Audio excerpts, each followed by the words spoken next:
This is a speech which has just been posted online in the last couple of hours.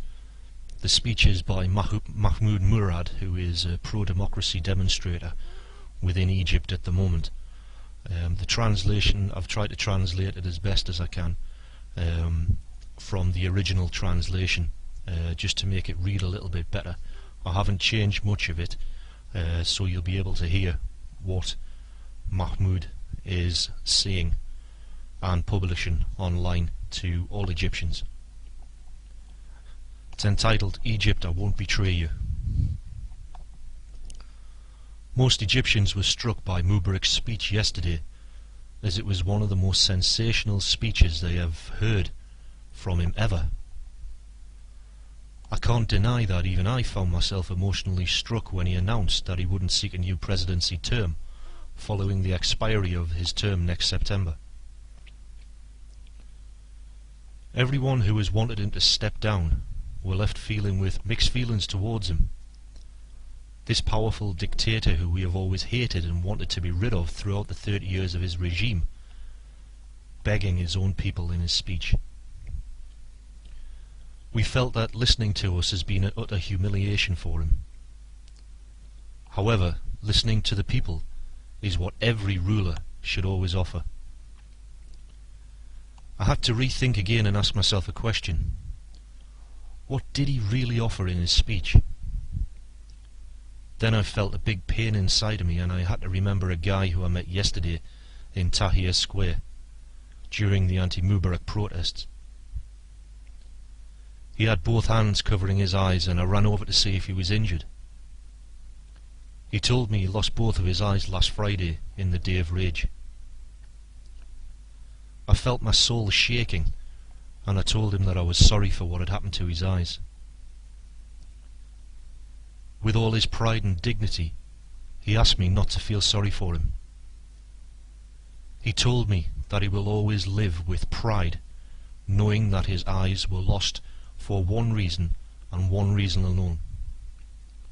I lost my eyes fighting for freedom, and for the freedom of my people, he said, so that the Egyptian nation will live free forever. I would rather be blind and free than to live as a humiliated slave who can see.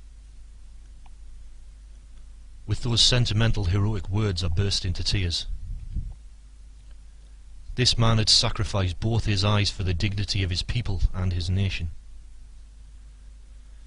The power of his words flowed throughout my mind. I began to ask myself, how can I let this guy down who will never again be able to see his parents and the people he loves? How can I ignore a mother whose only wish was to see her son, who sacrificed his life for freedom? How can I shut my ears to the cries of a father who weeps for the death of his beloved son, run down by Mubarak's police?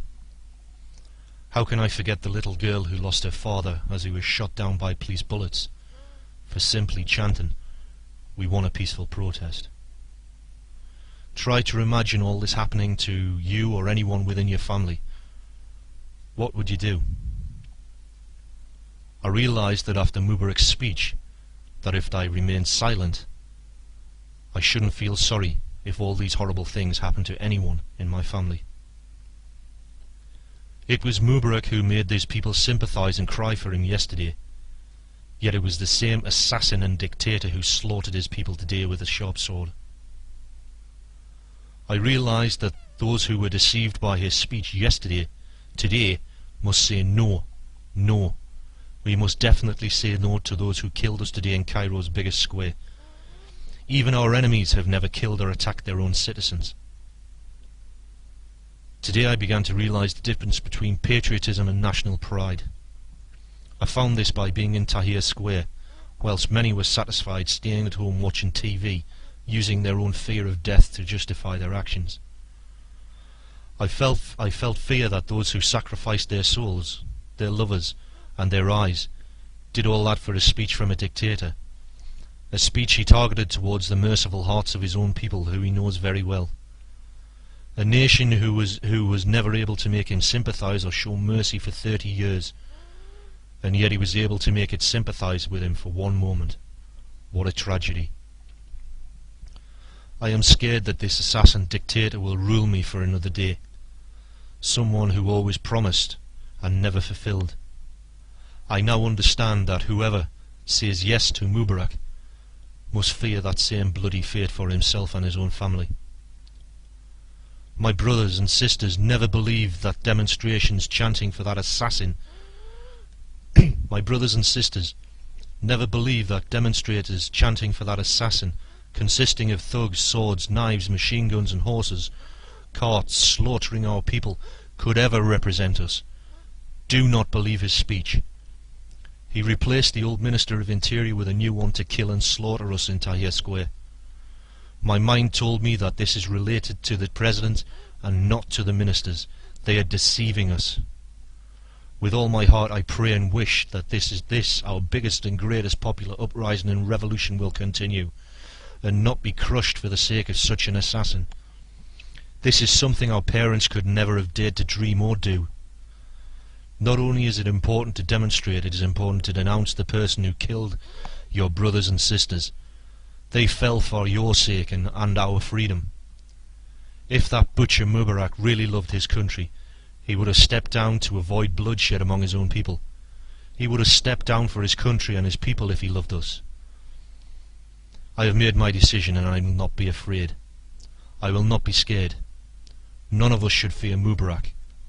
Egypt, I will not forget those who fell down for you, for me, our liberation and dignity. I will never betray those who said no. To Mubarak, whilst others sit at home watching TV on a couch, I will never forget those who sacrificed their blood for our dignity and freedom. To the martyrs who sacrificed their souls, I love you even though I never knew you, and I will never betray you. I am a real Egyptian who loves his land, and you are too the pride of the Egyptian nation. Long live the Egyptian revolution, and long live Egypt. So, as you can see, it's quite a powerful statement and speech by the pro-democracy demonstrators. I just wanted to share this with you because I thought it was really important to do so. And if you feel touched or inspired by this, please share this video with others. So thank you once again for listening, and thank you for all your support. Take care. Bye.